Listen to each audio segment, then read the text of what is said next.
to Scrolling with Ceazor. Today is January 20th, 2026. I got a lot of tweets for you today. I've set up my timer. I'm going to try to burn through these guys in 30 minutes. So let's kind of get right into these babies. But before I do, I will remind you that this is not financial advice. This is all my own personal biased information and thoughts based on the information that I get from Twitter from scrolling. So first of all, we have a Lunera like FR. I don't know what that FR means, but basically she's Bernie Sanders here. Well, I'm once again asking you to buy spot. Yeah, buy spot. It's good for a lot of people. You don't get liquidated if you buy spot. You have less upside, however, you don't get liquidated, right? Buying spot also helps to promote the actual product that you're buying into. If you buy a perp, for example, a perp derivative, then you have almost no effect on the actual product that you are purchasing or investing in, so to speak. There is a little bit of like some downwater effects if you do perp trading, because the perp dex gets more volume there, so they might highlight that specific token as having a lot of volume, and then that will have like positive marketing effects on the product as well.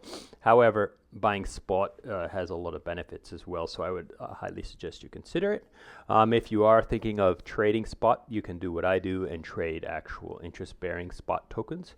Now, not every token has an interest-bearing version of it, so you have to hunt around a little bit for that. Okay, let's move on to the next one. You have Uniswap's Labs.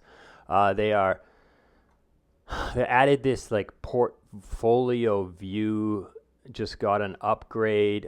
You can monitor any wallets on-chain activity, including swaps, pool positions, NFTs, and more. I'm not too sure about whether or not Uniswap needs to do something like this. Like, you know, the bank's been around for a while. Zapper was around. I'm not sure if I don't use Zapper anymore. I use it mostly the bank or the new Rabby feature that allows you to basically see the bank's information but in a different color. So I don't know. I'm not sure. Like, the problem with this is now the team has to constantly update this. Like the problem with Zapper was a lot of my positions didn't show up. So I stopped using it because it was like the team was too slow to incorporate it, because they were trying to do a little bit more than the bank. They weren't just trying to show it. They were trying to make it so you could interact with those positions.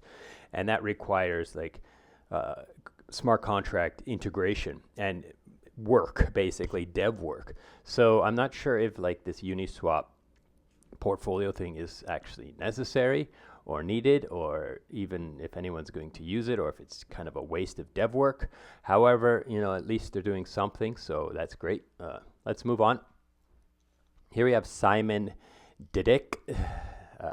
So it says, major launch pads, let me read this kind of slowly. Major launch pads like Pump Fund and Zora, etc., have pumped out over 28 million unique tokens. Now, when he says unique, he doesn't mean the ticker's unique. He means contract addresses are unique. The aggregate market cap of all of them is around 3.2 billion. We're looking at an average market cap of $113 per token. Not million, 113 million, $113 per token. And he says the trenches are dead. So I agree with him completely. Like, when anyone and everyone can create a token, they become worthless. You know, it's like there's no scarcity whatsoever. Like, the Pump Fund calls people who click two buttons, you know, put a ticker, a name, and put an image, and click a button, pay the tax, front run the deployment of the liquidity pool. They call those people devs. They're not devs. They're just, you know, I don't know, influencers, I guess, right? So anyhow, yeah, I'm with this guy on this one. Like, it's just too much. This just too much, and we need a cleansing on these. Well, I guess we can never cleanse them, but our mindset can be cleansed. We can stop playing with them. Okay, moving on. Big D Senpai. Okay, so Big D Senpai is a little bit angry. Here he says, "Oh no! What the WTF?" In classic Ethereum Foundation fashion, I don't get any airdrop. It seems because I missed a button click on the second website yesterday. He paid $75,000 worth of gas over 5 years, and he forgot to like finish his ETH gas like eligibility thing. I shared this with you last week, and I hope some of you did it. I do notice that I did get some referrals, so I do see that I did have an effect on some people who hopefully they went through all the hoops and got to the end of that thing. Now, Jag.eth, he corrects him. He's like, hey man, you should know that ETH Gas Foundation has nothing to do with Ethereum Foundation or even Ethereum. So this is very important, okay? Like this thing, ETH Gas Foundation wasn't created by Vitalik and his boys. You know, this is a independent product that decided to use the title or the name ETH Gas Foundation. So that's kind of like one of the things that I see a lot in the space. Like when something goes wrong in an ecosystem, people blame the ecosystem. So Big D, I feel bad for him because, you know, he deserves his, like he's paid like $75,000 worth of gas. He deserves his share of this airdrop. And I hope that the ETH Gas Foundation will actually correct this for him and take him to like add him to the eligibility list and so forth. I don't know. I hope, right?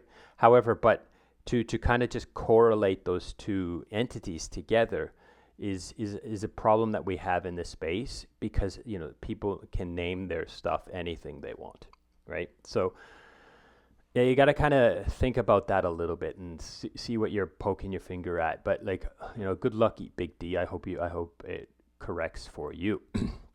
Okay, next one here we have the DeFi investor. It's fascinating to me how many people still keep savings in banks. Imagine working for 30 or 40 years, saving as much as you can, and then realizing your hard-earned money lost most of its purchasing power. Being financially illiterate has never been more expensive. And he's completely, like my father, my actual father, he likes to keep cash in a box in his house. And I can't do this.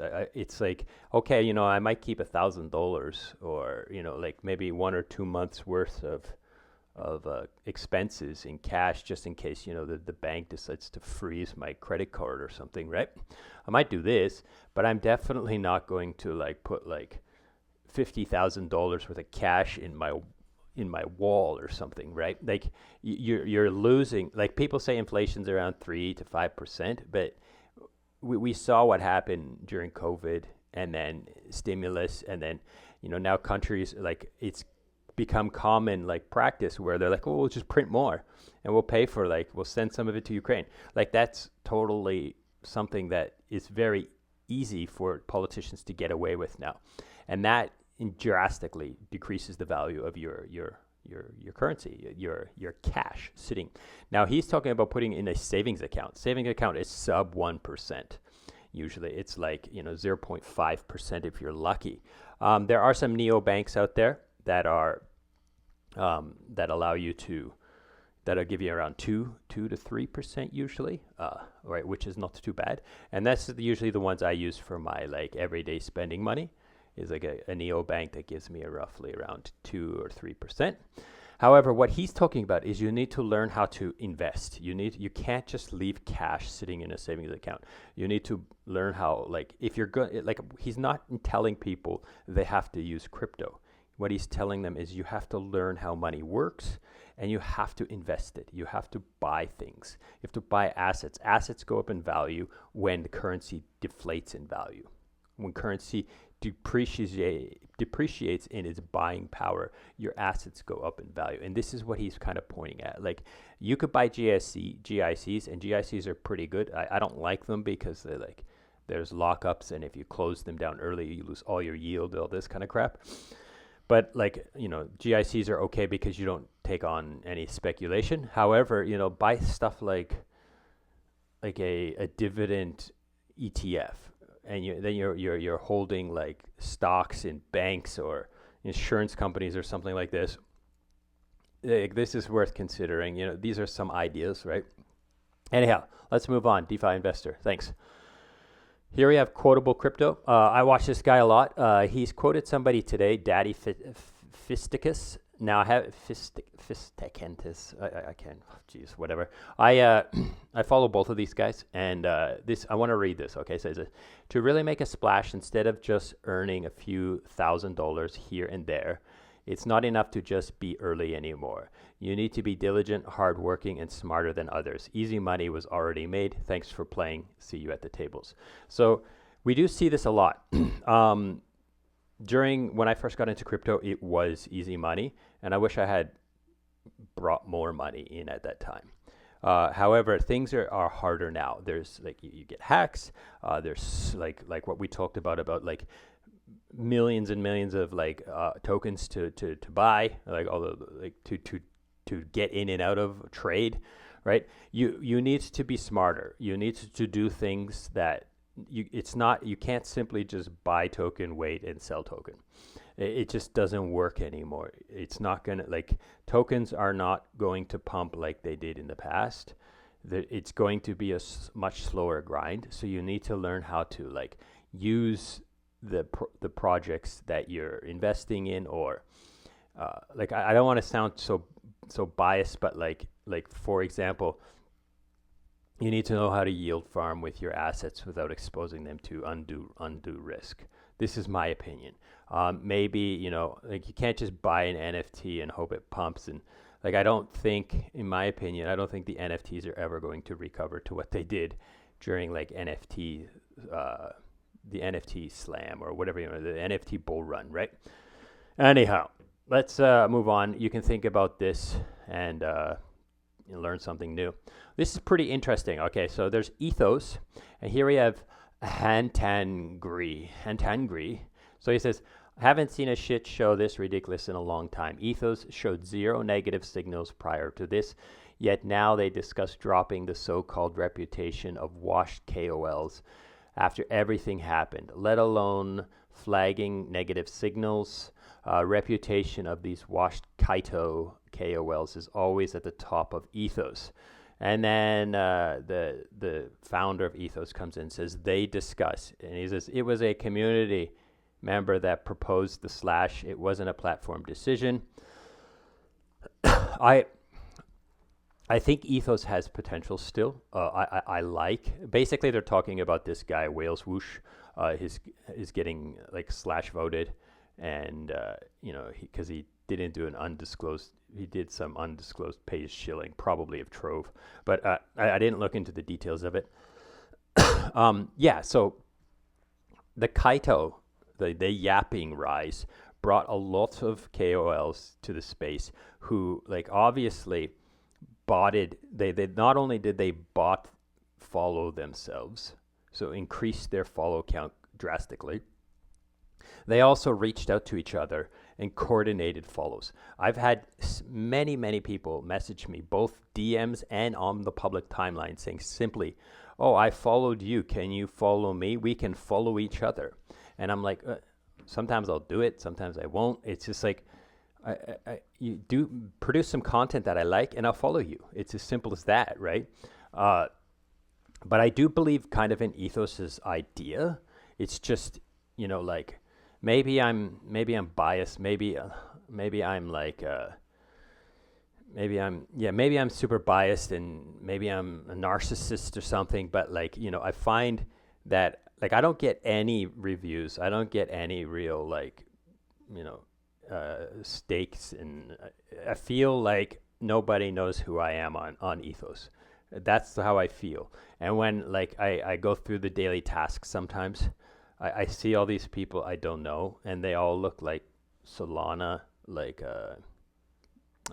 KOLs, or just like now it's very common to see someone with a .eth in their name, and then when you search for that .eth on Etherscan, it doesn't exist. And then they have like a small amount of followers, but they're a .eth, and which is fine, but like they're tweeting like crazy and stuff like that.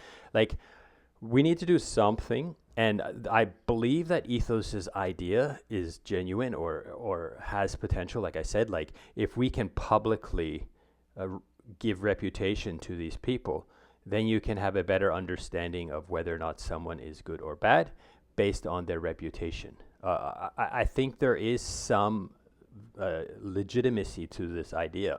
Now, whether or not ethos can fix the problem of like the cabals, like clearly there are like these little groups of people on ethos that are promoting each other, and then you get all these like just the reviews are like clearly like just low effort like posts on each other. So I don't know. Let's see if ethos can fix it and make it better, but we'll see. But anyhow, you can check out this story about this guy getting slashed and so forth, and this Han Tengri. I'm not sure if he thinks this guy shouldn't get slashed or he should get slashed, or if he just thinks the protocol has been better, or the protocol has kind of not remained neutral. I'm not exactly sure his message in here, but you can check it out. Okay, next one we have is Kobe. I think everyone knows who Kobe is. He tweets once in a while, right? And he's always tweeting short stuff now, but let's see what he says here. All crypto is dead again. Just when you thought you were living in a grown-up world, nope, it's still a clown festia. I mean, festival. I guess he's trying to write festival, but maybe there's something there. I'm missing some inside joke or some play on words or something. Anyhow, so I guess he's just, I don't know what he's talking about specifically, but there is a lot of shit going on, and I've got some more shit to show you as we go through things. Okay, so let's move on. Okay, so Lido Staked ETH has tweeted out Ethereum entry queue has reached a record high of 47 days. So what is it? At current levels, this means that 6+ weeks to start seeing staking rewards, effectively lowering.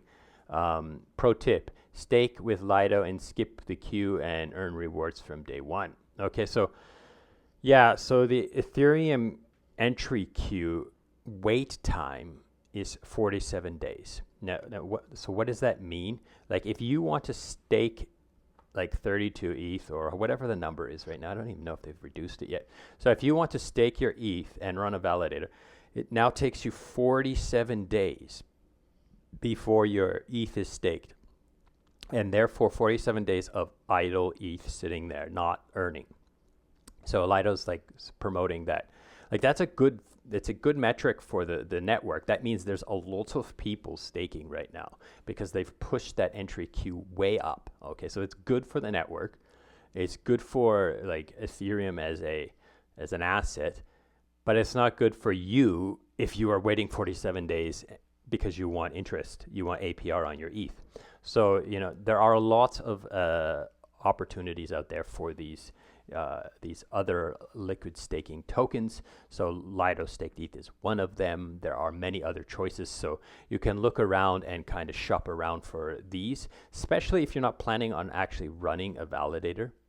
If you're just planning to just run a node or something, then, or just, I don't know, I guess you'd kind of have to run a validator if you're manually staking. But anyways, you can check it out and move on. Okay, so here's the ETH gas foundation thing that I talked about a little bit earlier. There's a link here. If you go to ETH gas FNDN Twitter, you can find the official eligibility checker. I checked mine and it said I'm eligible, but it doesn't tell you how many tokens you're eligible for. So moving on. So I talked about this yesterday, but I will kind of talk about it again today because, it's good stuff and so forth. So Ethereum mainnet bold liquidity providers expect roughly 3% APR on top of your existing APRs from just Enos System Global's rewards. Okay, so they're finally one of the forks is sending one of the forks of Bold or Liquidity version 2. The forkonomics system is simply, I think it's like 2% of the token supply or something. they need to send them to Bold, to Liquidity, and then Liquidity will share them with the Liquidity Bold users. Okay, so if you go through this tweet and you can kind of, there's a eligibility venues, there's a Dune dashboard. You can kind of click on that and see all the possible things that they're tracking. There's a lot of things that they're tracking. You basically, if you have Bold and you've put it anywhere, you're pretty much covered, okay? But there's probably some like really small third party like things, like if you were to create a unique pool on Uniswap version 3, you wouldn't be eligible, right? So yeah, so check that out. There are a lot of choices here. It's going to be, like I said, I believe I said it yesterday, it's going to be retroactive and ongoing. So they're going to spread that money out across 40 weeks, and it's going to go back sometime and then into the future. So maybe 10 weeks back, 30 weeks forward. I don't know. It doesn't exactly say. But anyhow, you can check it out. I like Liquidity. I'm a big fan of them. They've supported me many times in the past. They're actually one of the protocols that actually donated to my for making a snack sandwich video. So I like their ethos. I like their immutability. They align with my mentality in the space. Moving on. This is pretty cool. This is a cap.money. I've got a video on them. I've talked about them in the past. You can check out what they do. It's a stable coin with basically, it's a stable coin where you put USDC in, you get cap CUSD, and then the USDC is lent through. It's basically lent to anyone who can convince someone to back them. So how to explain it? So you have a large a large asset holding thing. So for example, maybe Kelp or something, Kelp DAO. So Kelp DAO stakes ETH, and then their stake backs the guy who wants to borrow the USDC and use it to earn. So if, let's say, Ceazor, I'm not one of them, but let's pretend I am. So let's say I have this cool yield strategy, right?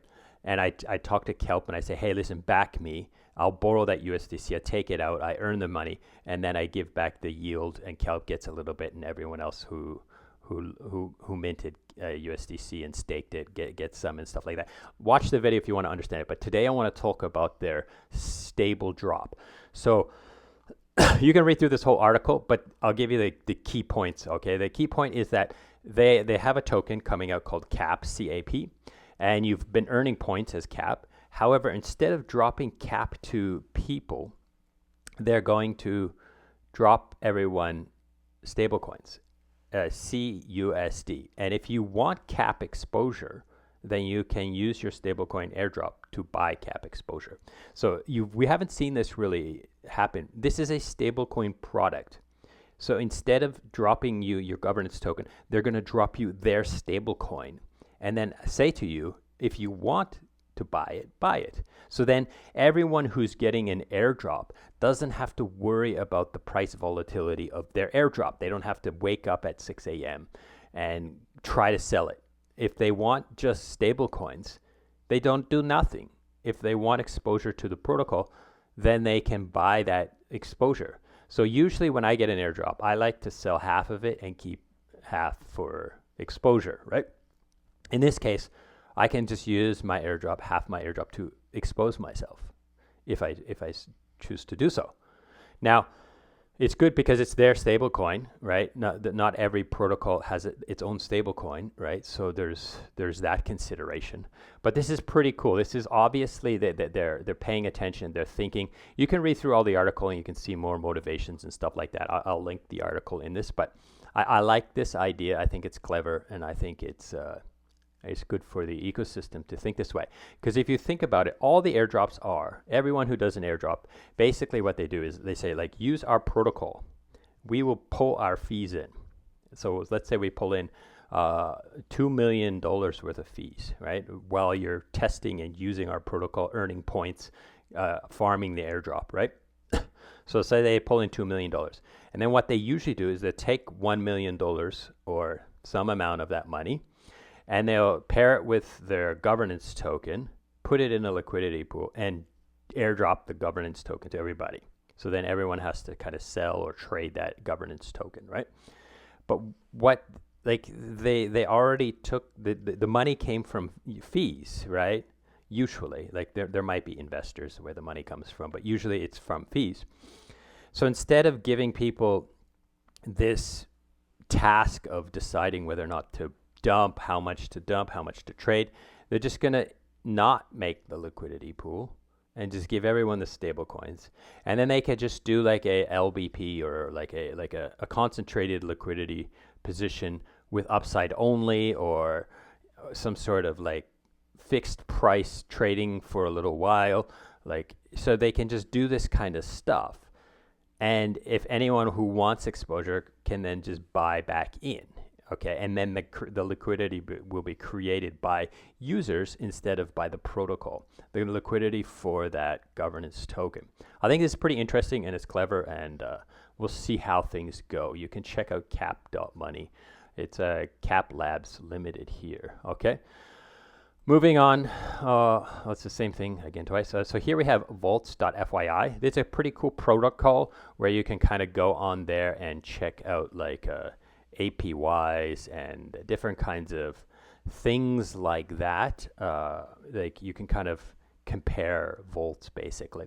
So they now have Summerfi, which is another protocol I talk about a lot because I'm a delegate there, and I'm using it. So yeah, you can check out Vaults FYI, and then you can see that they're also supporting Summerfi now, but they have support for a lot of things. Okay, a lot of vaults. So you can check them out and decide whether or not you think it's a good thing to use.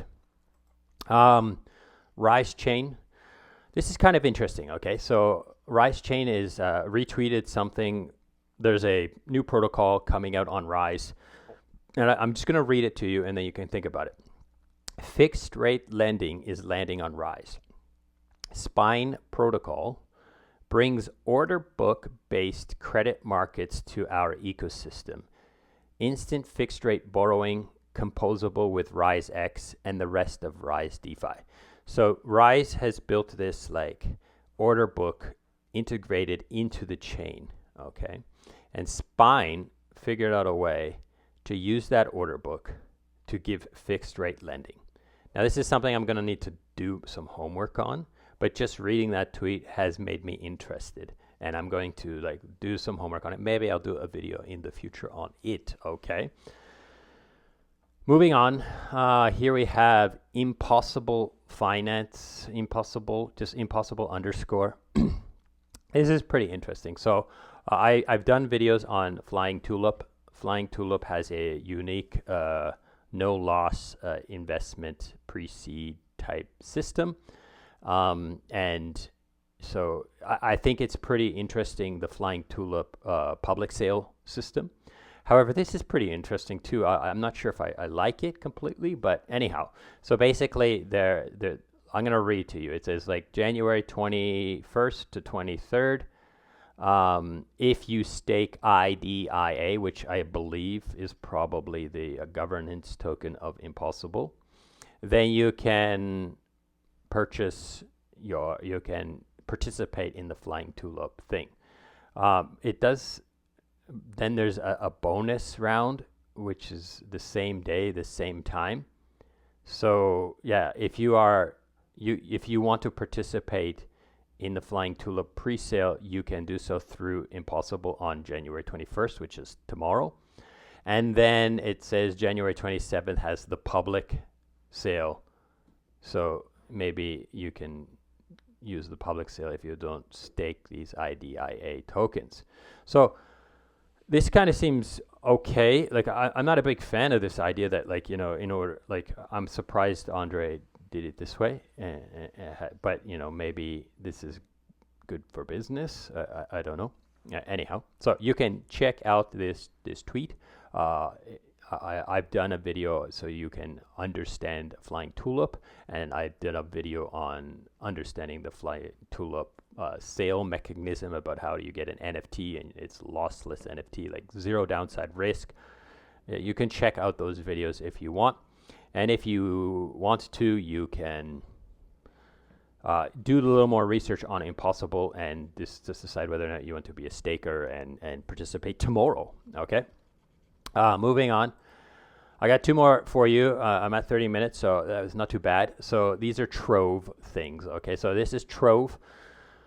So there's a tweet here. It shows this Trove like chart, just like a massive, gigantic dump. 95. So let's read it. Trove just had its TGE and immediately dumped 95% within the first hour. Might be a new record.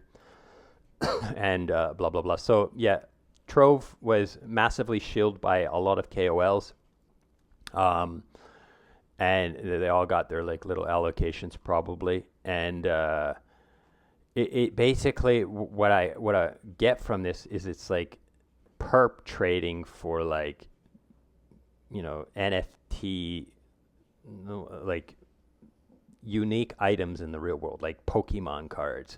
Like, let's perp trade Pokemon cards.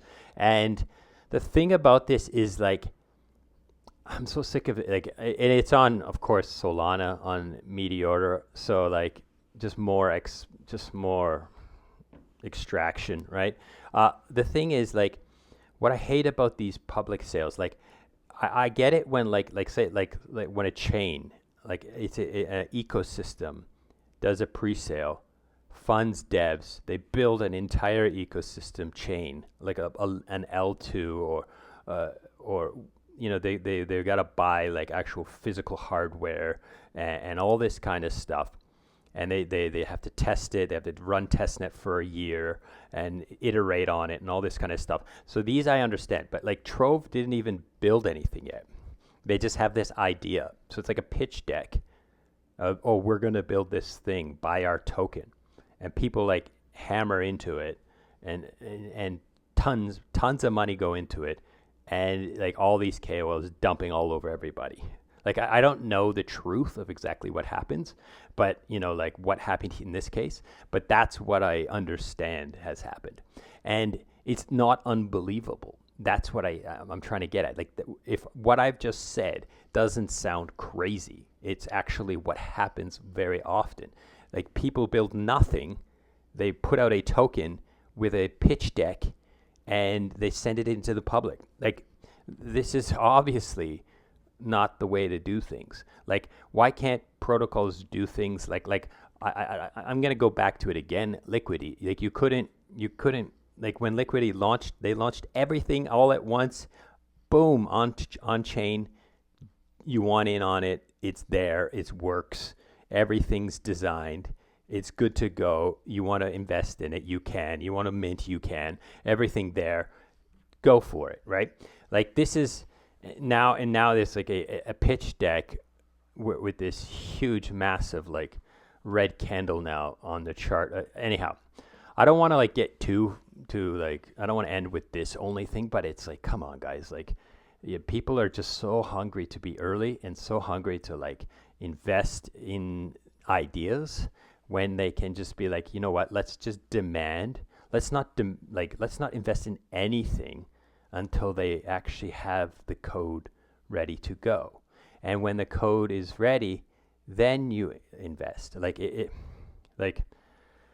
anyhow, let's move on. So last one here is a Blockmates article. This is a long one, man. I didn't even read it. I kind of scanned it. It's like, fuck, man, I don't know. Like, if I'm scrolling through it now, it's like 20 scroll wheel turns, you know, to get through it all. Blockmates, sometimes they say things that I disagree with, and sometimes they say things I agree with. Yeah, so it's their 2026 thesis. If you want a long read, you can check this. They are like a professional marketing type company, as far as I know. So yeah, you can check them out. You can check out this article and see if it has any nuggets of truth. This is yeah, I want to promote it at the same time. However, I also want to say that like I'm not a huge fan of the article system that X is trying to promote, because nobody wants to read something this long unless they really really like these guys. But maybe maybe there are some nuggets in here of real truth. Like if you go through, they are talking a little bit about specific things, but they also talk a little bit about general ideas. For example, he's like mergers and acquisitions will continue aggressively. So that's a general idea that like different crypto companies will take over other crypto companies and stuff like this. So yeah, you can check out their article. I think it's probably worth reading. I don't know. I haven't read it all yet. I will slowly pick through it as the days go by and see if anything really hits me, or if I feel the endurance to get through such a large article. Anyhow, that's it for today. Thank you so much for listening. I hope this has been useful, and goodbye.